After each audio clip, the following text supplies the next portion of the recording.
Good morning, welcome all of you.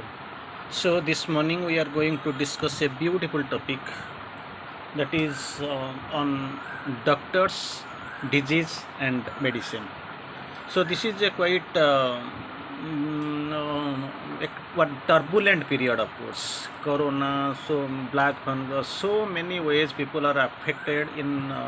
Of course, almost it is we are touching almost 2 years. So these things, not only it is the corona is the major call, major echo of the day. Almost wherever we go, whatever you do, wherever to whomsoever you may find, some disease will be there with him.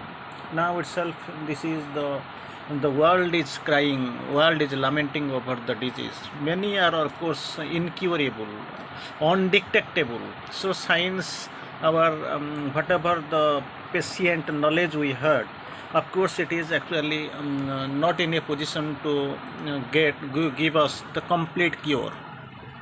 Many times we lament over the phrase prevention is better than cure. So it is not happening in this modern society because people are that much adamant. They are interested, they want to live a big giant life, but thing is that they don't know how to live a smooth life, one easy life, one spiritual life. This spiritualism, the term is a vague and of course a dark concept for them because they are not interested at all.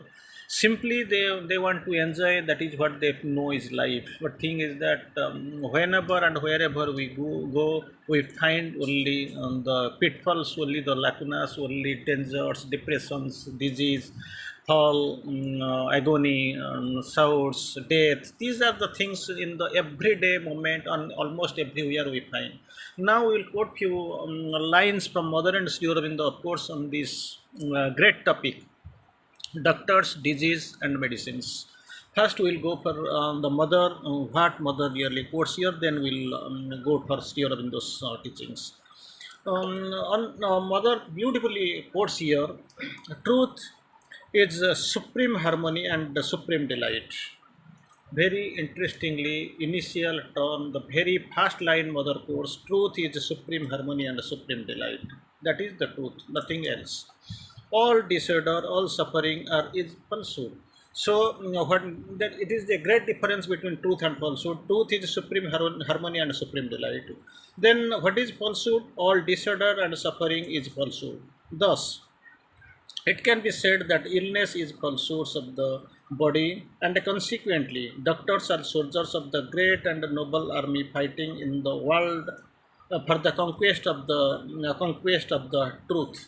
So, in the initial sentence, mother quotes up the two words: one is truth and another is falsehood. So, truth, what is truth? That is supreme harmony and supreme delight. Falsehood, all disorder, all suffering are falsehoods. So, the illness, naturally, when it is coming, this disease, illness, these are coming under the falsehood of the body. Consequently, what are the really the position of the doctors? Mother tries to explain beautifully that doctors are only the great and noble army fighting in the world for the conquest of the truth. For the truth, they are a great army. It is a bigger army of doctors. They are fighting for the conquest of the truth. Again, mother goes on one more step to quote: a broad mind, a generous heart, an unflinching will, a quiet, steady determination, an inexhaustible energy, and a total trust in one's mission that makes a perfect doctor. It is known that doctors are almost the incarnations of God. So, as the engineers are the creators, doctors, of course, they are known as the living gods. So, here actually, what is really known and what is meant by the term doctor, mother quotes it in her own language. A broad mind, number one; generous heart, then number three; unflinching will; a quiet and steady determination; then an inexhaustible energy; and a total trust in one's mission. These are the things, almost seven ways the seven requirements of the doctor mother has gone. This is also one's mission, that makes a perfect doctor. Without these missions, without these characteristics, perfection of the doctor is very difficult.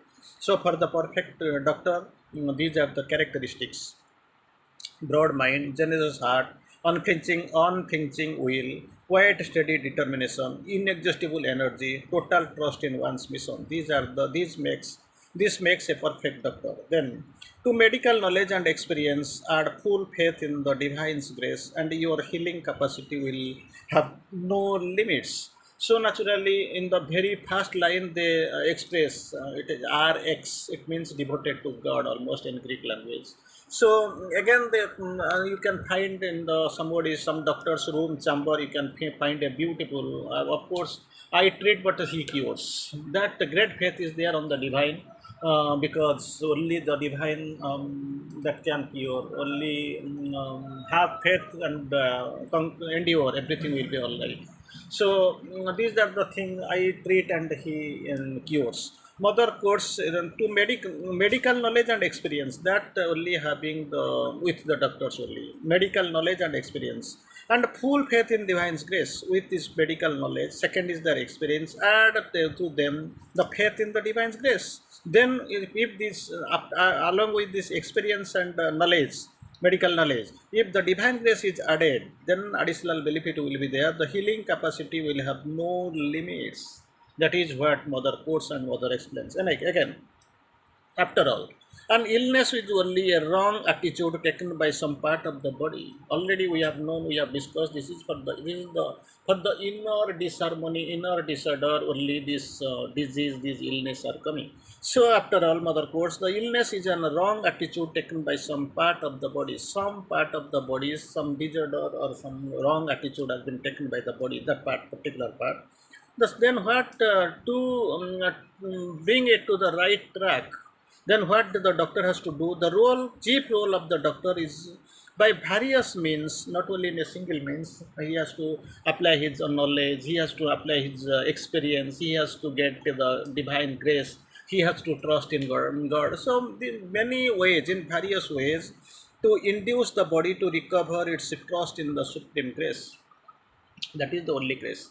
Supreme grace can answer, it can act, it can heal. That is the only condition. Again, Mother quotes very softly and in her very explaining and expressing language. My dear child, I quite agree with you that there is a power other and much more powerful than that of the doctors.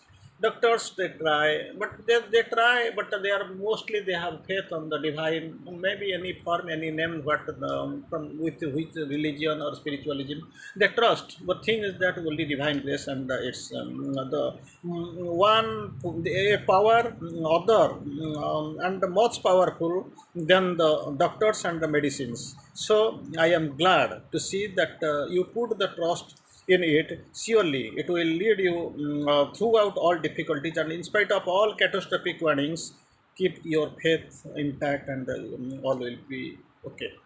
So, Mother consoles, Mother advises, Mother explains. Whatever you have done, that the medicine, doctors, everything is there. But thing is that behind this medicine, doctor, everything, there is a faith in the divine grace. If that is done, if that is taken for granted, then naturally you will be cured immediately. And again, we'll go for a few messages from Sri Aurobindo. Of course, we'll see. Sometimes we get depressed, Sri Aurobindo quotes. Depression opens the way to the attack of the wrong forces. Why? Already Mother has quoted, due to some disturbance, inner difficulties, disorder, this outer reflection we can see here. So depression opens the way up to the attack of wrong forces. Attack of the wrong forces, or normally this is for due to the cause. The reason is that depression inside us. Again, Mother quotes, depression is a cloud gray state. Depression, most of the time we felt depressed, we got discolored, disordered, many things, many ways. Depression is a cloud gray state in its nature, cloudy, clouded gray state in nature, and it is more difficult to lie for the light to come through the clouds. When there is cloud in the sky, so sunlight of course gets obstructed. So we can feel some darkness because the sun cloud is can't penetrate the cloud, the steep, the thick cloud. That is what problem. So here also same thing. Depression. It is like a clouded gray state. For that actually this light is unable to penetrate to come through the cloud, and the grayness clouds through clouds and grayness that through a clear atmosphere. When the atmosphere is clear, the light comes directly. That is no problem. We can see clear light. When it is clouded, over clouded, thickly clouded, the light gets difficulty, finds difficulty to penetrate. So we can find the grayness and darkness on the floor. Like this, depression has the role of the gray, dense, thick cloud. It obstructs the light and grace whatever is light coming to us. Depression obstructs the inner light, not only the outer light. Depression obstructs the inner light which is the guiding light, which is of course it is guiding and of course curing. It obstructs, depression obstructs. To yield to the depression, sometimes, not sometimes, many times we yield to the depression. When the things go wrong, it's a wrong way of meeting the difficulty. Difficulties come and we are our position, and we are really there to actually to face the depression. But instead of fighting the depression, instead of getting rid of the depression, we most of the time we yield to the depression when something things go wrong, and mostly bowing to the depression and difficulties instead of fighting against it bravely. That is a wrong way of meeting the difficulty. Again, we'll go to analyze Sri Aurobindo on really what really Sri Aurobindo explains on our disease, which normally we face, and the Sri Aurobindo's quotation will see. Disease will always return to the body if the slow soul is flawed. Soul, here in the course of the soul. If the soul is flawed, naturally disease will return always to the body. So we must take care of course. How can we take care of if we don't know the soul? So very few people like you are better conscious, aware of this soul, psychic being, its progress, its mission, everything you know. So that must come to the fore. If the soul is actually it is okay, not flawed, then no chance of the disease to come back to you. The sins of the mind is the secret cause of the sin of the body. We find disease in the body, but thing is that body never commits any error, any sin in the initial period. But when the sin of the mind is actually creates sin. So sin is have been created, formulated by the mind, and which is the secret cause of the sin of the body. Again, disease is needlessly prolonged and ends in death. Needlessly prolonged and ends in death oftener than it is inevitable. Unnecessary we prolong, unnecessary, so the end is death and destruction. Because the mind of the patient supports and dwells much upon the disease of the body. So again, the mind is coming, for which the body is suffering. Unnecessarily, the mind is stifled. The mind is actually in a position, supports and dwells much. So for that, actually, the body suffers. Again, here in the quotes, all disease is a means towards some new way of joy, new joy of health. It is there, it has got its blessings for the new joy of the health. Again, we'll find few quotations from Sri Aurobindo on, of course, on medicine. It is not the medicine that cures so much as the patient's faith in the doctor and the medicine. Then again, same topic we are discussing, that is coming the doctor and the medicine. Doctor prescribes the medicine and we feel this medicine is curing our disease and all. But that is Mother Sri Aurobindo quotes in another way. Instead of giving the doctors and medicines, he stresses upon the